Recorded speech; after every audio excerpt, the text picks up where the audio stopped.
Hello everyone. Thought I'd do a little unboxing here today. I found myself an oracle deck of the second-hand kind from a cute little, well, I like the title anyway. I was going to say a cute little second-hand bookstore called Bong Bong Books.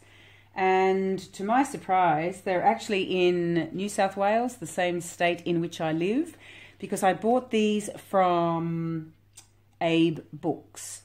And it came to my attention because the creator or creators, Carolyn Smith and John Astrop, actually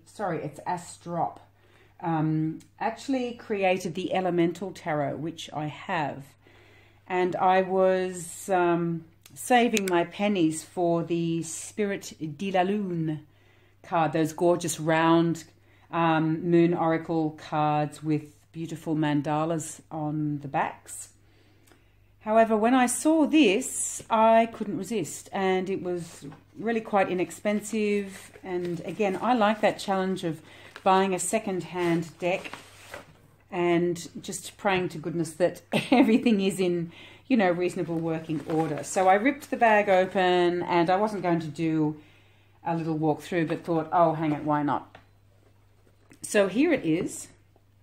The Moon Oracle, let the phases of the moon guide your life. So the box obviously is showing signs of wear and tear, just a little minor, a few little sticky bits on it, but I don't care as long as the cards themselves are fine. So let's have a look, and I'll share a little bit with you without going too crazy because, you know, it might take a little too long. I've got some beautiful spheres here to join us on this journey today, and a beautiful coconut lime candle.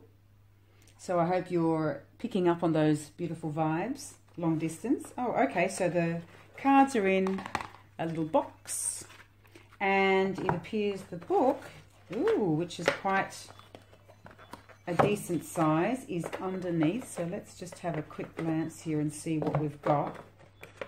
This is excellent. I'm so pleased. I don't even know how these things work, to be honest. I'd never seen it before. I just liked the work that they did on the Elemental Tarot.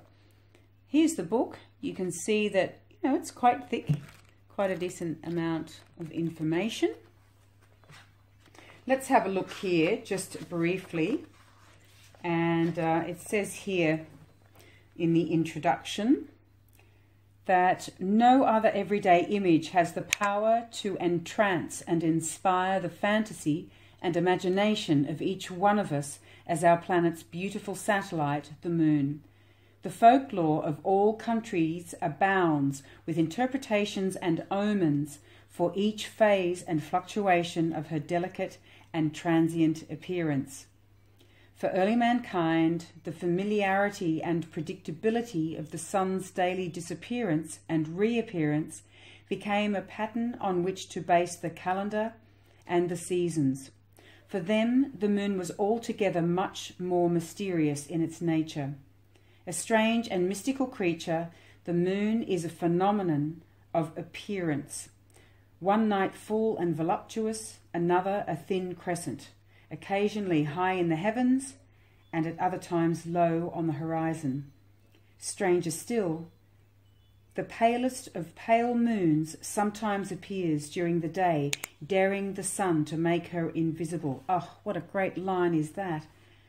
While some nights she makes no appearance at all. Small wonder that Luna has captured the hearts and fed the fantasies of humankind. Wow! That's a really nice intro. So it goes, oh, here's a little poem here. Pale moon doth reign, pale moon doth blow, white moon doth neither rain nor snow. From the Latin proverb, Clark, 1639. Wowza. So yes, mankind has been observing the moon since mankind was created. I guess that's the right word to use. So here we have a little a little diagram showing the phases of the moon, starting here with the crescent moon, first quarter, the gibbous, full moon, disseminating last quarter, balsamic, and the black moon, in other words, the new moon. So what we have here, okay, so it's giving a little bit of a description of what each moon phase can represent, I guess you'd say. The crescent moon, the appearance of the first shoots that break through cold, hard earth at the beginning of spring. The first quarter, the development of the leaves that sprout as the plant gathers strength. Gibbous, the plant takes in more sustenance and sunlight and produces buds. Full, the buds blossom in the full warmth of the sun's light and the plant flowers. Disseminating, the petals of the flowers die and are replaced by the ripened fruits. Last quarter, the leaves and remaining blossoms fall, leaving only the drying seed pods. Balsamic, the seed pods burst open, scattering the seeds on the earth below. And the black moon, the earth gathers in the seeds which lie dormant through the winter. That's fantastic. So it's a wonderful way to look at the moon's phases, isn't it? Or to absorb the energy of the moon's phases, even if you don't have these cards to work with. I really love it. So what we have here is, it says the 8 moon phases personality types. Ooh. Now, as an astrologer, that is so interesting to me, because we look at, obviously, the moon sign, but it's saying, well, even if you add the moon sign, what moon phase? So that's going to break it down even more. If you have 3 people in the room, 6 people in the room with a moon in Taurus, but depending on the moon phase when they were born, that's going to shift things as well. Oh, this is wonderful. So let's... the first shoot, the first seeds, the crescent is like an ace, isn't it, in a way? And so it says here that those born with the moon 45 to 90 degrees ahead of the sun, in other words, the crescent moon, you have an impulse for action, a need for self-assertion, a desire to throw yourself into new projects is prominent, often revealed as the need to escape from the past. There are moments when you feel subconsciously overwhelmed by early life's experiences. That is interesting. J.F. Kennedy is one man. Oh, Bob Geldof, Andrew Carnegie, and so on and so forth. Now, I won't read them all, otherwise I'll have you here forever. But what's, say, a full moon? Those born at the full moon, you have the need to be in the public eye, of course. The full moon shines a light on all.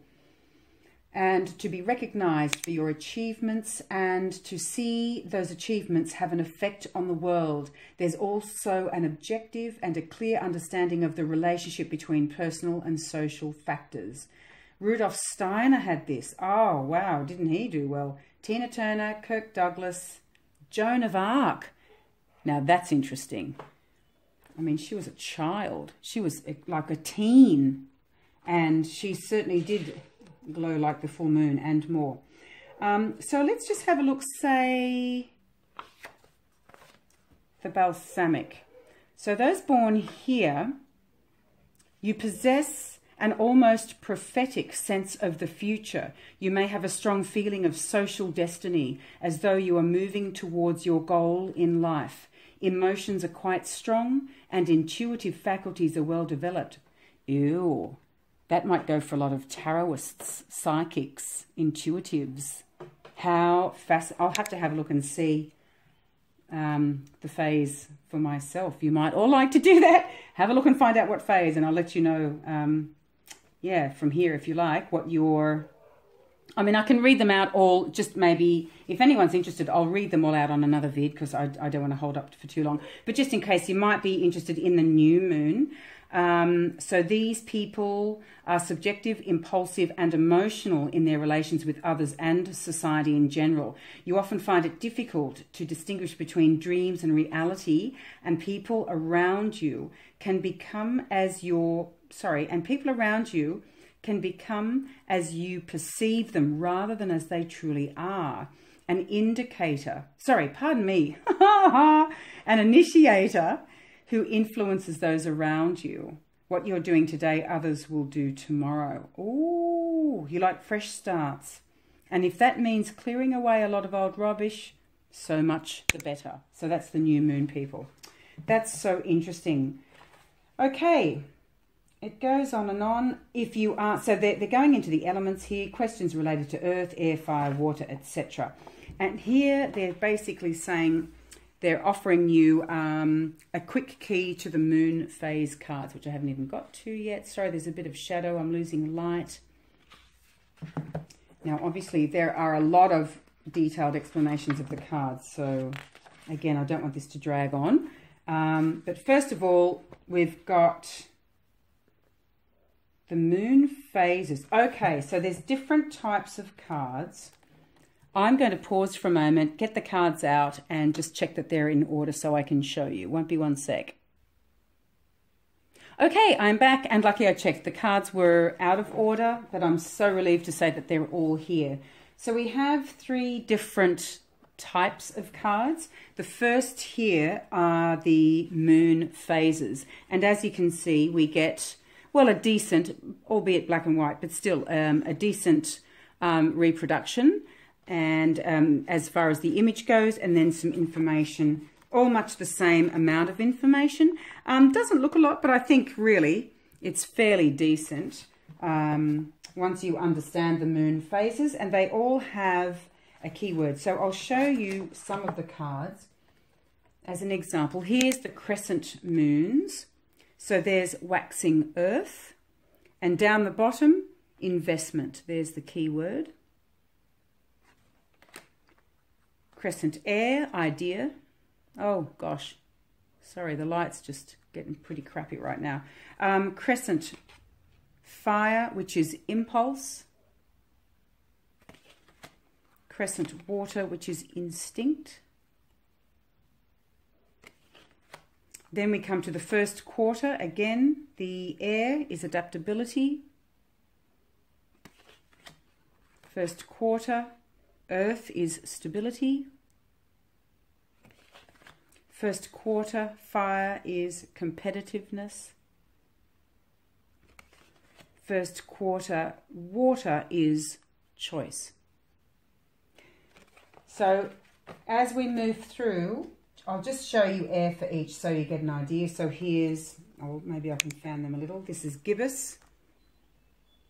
Fire, earth, air, water. The full moon, just to show you the artwork basically. Fire, earth, air, water. Disseminating. Quite pretty, nice and bright, colourful. Last quarter.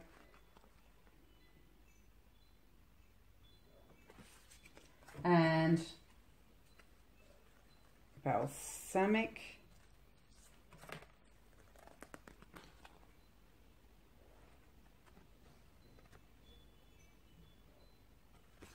And last but not least, the black moon, in other words, the new moon. So gazing, they all have, like the black moon, air is revision, earth is economy, fire is recharge, and water is isolation. That is fantastic. I'm thrilled already. And these did not cost much, so you might like to have a look in Amazon and see. So then, of course, we have further information on each card. I'll give you, let's just have a look, one example, an earth full moon.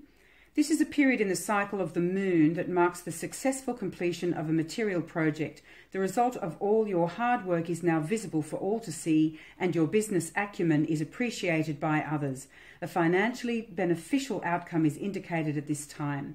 When this card is the current moon selected from the moon tables, the zodiac sign below gives further interpretation. So I presume what they're saying is that if you're going to, perhaps if you, I'll have to check, but if you choose a spread that requires a significator, you could actually check up the phase of the moon currently and the sign and use one of these, I guess. Like if there's a full moon in Taurus, which is an earth sign, I guess that would be appropriate.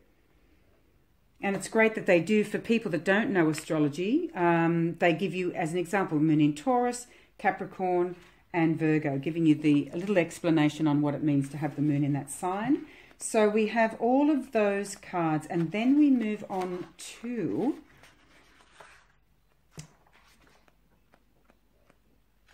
the moon goddesses, which are here. Now, I wonder if it just says, oh no, it goes straight into it. This is just a poem in the front. Okay, so you can see that there's a full page explanation for each goddess. That is amazing. So we have just a general rundown, followed by the myth, followed by the card meaning itself. So we've got Ishtar. Oh, these aren't in order. Maybe I'll just see if I can find Freya quickly, and I'll use her as an example, because I'm quite concerned that the light is just going to leave us very soon. Oh, Kali looks amazing. I'll find the, here we are. Here's Freya. So as an example, here she is. Let's see if I can hold this up without. So there is Freya. And the card meaning, just as this goddess was well prepared to sell herself to get what she wanted, so will you if you draw this card. Freya can also symbolize having to lower your standards in order to achieve your desired result. How interesting. Freya was a materialistic goddess, and the pleasure she gained from the objects of her desire far outweighed what she had to do in order to obtain them. Freya is the last of the black goddesses, and in her death and rebirth role, seeks to overthrow outmoded ideas in favor of innovative thinking.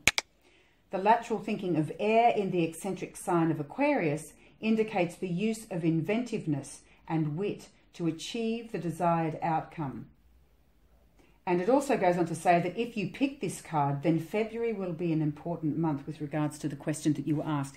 That is amazing. And as you can see, there is the glyph for Aquarius. I like the artwork, it's so bright. So I'll show you a few of these. So that's just, the part I read to you there was just this little section here. So there's so much more information with regards to these particular cards. And I'll show you a few highlights. Gaia, which is Libra. They're delicious. Hera, which is Cancer. Isis, which is Leo. Let's just go through a bit quickly.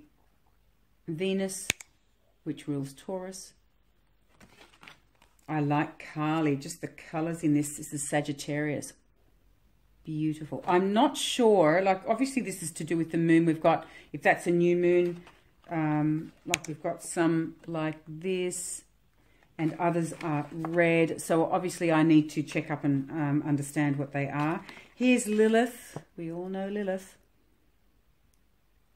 Scorpio. Hecate is Capricorn.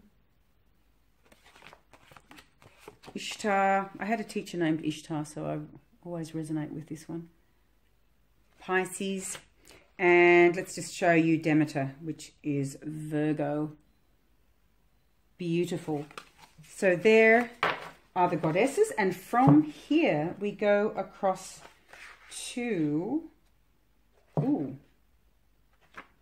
these are called the moon mansions. Now I'm not really sure what that means at this point. What's this poem? And seeing the moon measures the whole space of the zodiac in the time of the 28 days. Hence, it is the wise men of the Indians and most of the ancient astrologers have granted 28 mansions to the moon. Oh, it might be like a section by degree or by so many days as the moon travels through the zodiac belt, I'm guessing here.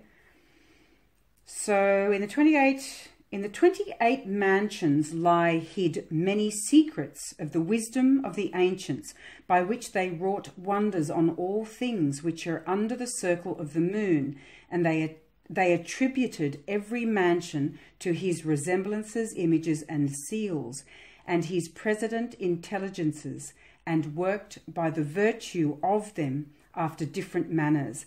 And this was written by Francis Barrett in 1801. The Magus, or Celestial Intelligence. Wow, I am loving this deck. So here we have as an example, Volcano from 0 degrees Aries to 12 degrees 51 minutes. It's ruled by Mars and the Sun. Wow. And here is the card.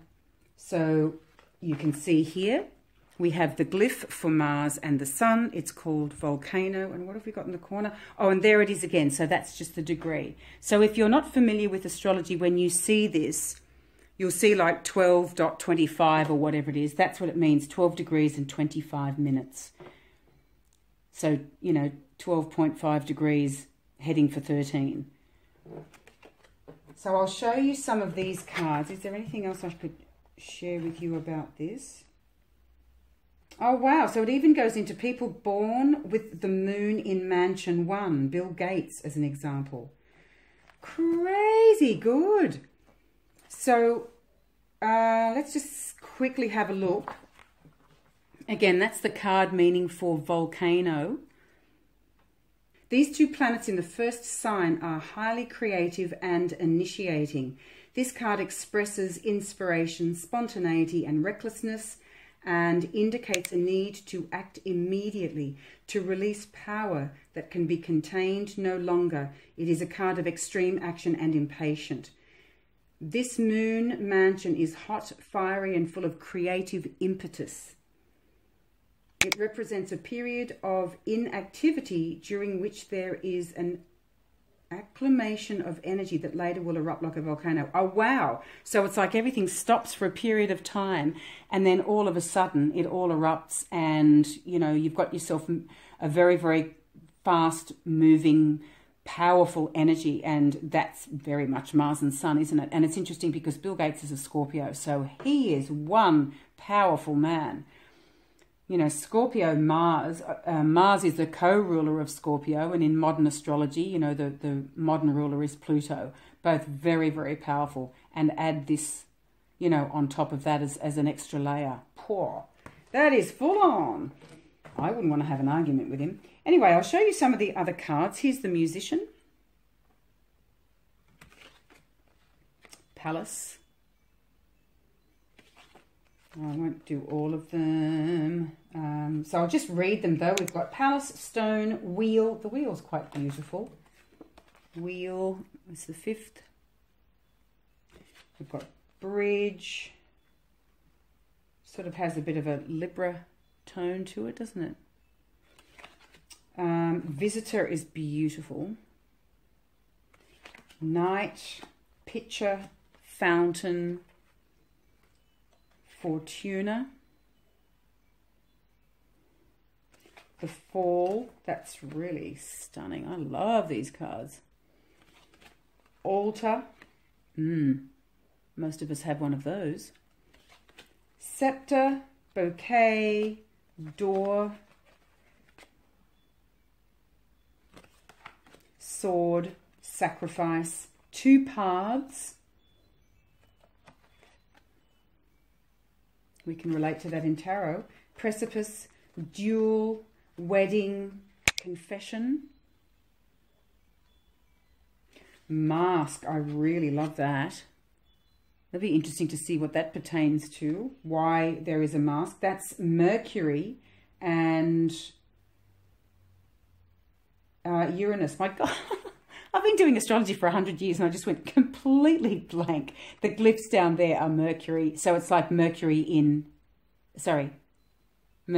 and Uranus. They're two planets, Leander, not signs. But the signs for this card is an example are Capricorn and Aquarius. Clearly I need a cup of coffee. Rebel, that's interesting. Surely that's Aquarius. Yeah, that's a double Aquarius. How interesting. Prisoner, Guru, and Sleeper. So they're the mansions. I am well impressed, and I don't even know what this all means yet, to be honest. So obviously I have a lot of reading to do, and let's just have a look. Oh, they actually do a Celtic cross with this deck. So that will be very interesting to see how that turns out. Anything else? Oh, they've given us moon tables, but I bet you this will be... Yeah, starts in 1999. What's the bet this will be irrelevant now? But that was very good of them to do that. That's quite a table. It goes right up until 2015. But of course now we can just jump online and find a website that'll show us. Basically what they've got here is the phase of the moon, you know, the date, Greenwich Mean Time, and which sign it's in. Now I've got an app that I can't show you because... it's actually on my phone, and I'm filming this on my phone, but it does actually show you the phase of the moon and also which zodiac sign the moon is in currently, and it's a really good one. What I'll do is I'll put it down in the box below which app it is, because I think it's a good one. There are many out there, but not all of them give you the zodiac sign. I was just going to check and see what other... I hope this isn't dragging on too long for you. But just to let you know, if you decide to track this down, yep, there is information on how to do a reading. You can even do, it's saying here, a 3-card spread. That's good. I think you just pick one of each to help you make a quick decision. Whenever a moon phase card is selected in a reading, you can look backwards and forwards in the moon tables, in other words this one, so you'd have to go online, to find out when the same phase occurred before or when it will occur next time. So maybe they kind of link it up by timeline, that whatever you're going through now is linked to the next moon phase in that sign. That is interesting, which is what you do anyway when you follow the moon properly. And here's another. I presume what this spread is saying is you just divide the cards into goddesses, mansions and phases, and then pick 5. I don't know how many of each. I really don't. I'm going to have to read it, but I won't bore you with that now. And then there's another 7 card called the 7 Sisters. So no doubt it's the same principle. I just have to understand how many of which that we pick. So there you have it. And just before I go, I will show you. This is the Elemental Tarot, and I have another vid where this tarot deck stars, as I received this not too long ago. This is really good solid box, another second-hand copy that I found via Abe Books. I was so thrilled because it, honestly, I found it anywhere from $50 to well over $100. I think it was over $150 per deck. Insane. So I had a little dig around and I found this for like $31 or something from a second-hand bookstore in the UK. And this is the Elemental Tarot, also by Caroline Smith and John Astrop. There is the guidebook, and I actually had this. It was gifted to me when this was first released, and I had it for many years, and then found that I just didn't use it. And I'll be honest with you, at this time I didn't really get into it. I didn't spend the time that this deck deserved, and I realized so many years later that there's so much significance and symbolism in this deck, and I just don't understand why I didn't put the time in. To be honest, because I was brought up on Mythic Tarot, and I think the bright artwork did nothing for me at this time, but I didn't take the time to see just how much information. I mean, there are astrological glyphs as well as other symbols you can see. Oh, it goes on and on and on. And honestly, I have not even reread it. I just got this a few weeks, a little bit more than that, probably a couple of months ago. But life kind of turned upside down for me around the same time. So I haven't had the chance to get back into it. But you can see there is so much to work with. And I think I was just all mythic. I was a bit of a sort of a 2-deck person in those days. And I thought, look, I'm not going to use it. And I gifted it to a really funky little like retro shop in my area when I was moving. And the irony is I was so proud of myself, you know, getting rid of all this stuff I don't need and I was pretty upset with myself sometime later for giving it away. So just to show you, here is the Elemental Tarot, and you can see how well it works with the Moon Oracle. So I just think these two together, I need to really sit down and do some study, but they will work beautifully together. Who knows, maybe I could even blend them and see what happens, just do a little bit of experimentation. So there it is, folks. The Moon Oracle, Let the Phases of the Moon Guide Your Life, by Caroline Smith and John Astrop. They have a few other decks too, I do understand. And again, if you're in the States, you'll find these things easily on Amazon. It's just, for us in the land of Oz and New Zealand, etc., by the time you convert American dollars and then pay the extra freight, it can get up there a little. So I'm absolutely thrilled I found this in Australia. Well, I think it's about time I left you all in peace, and I wish you a very, very happy day or eve. And here's just a little bit of love from my moon. Isn't she gorgeous? This is a calcite sphere. That's my full moon. Wishing you all the best, and bye for now.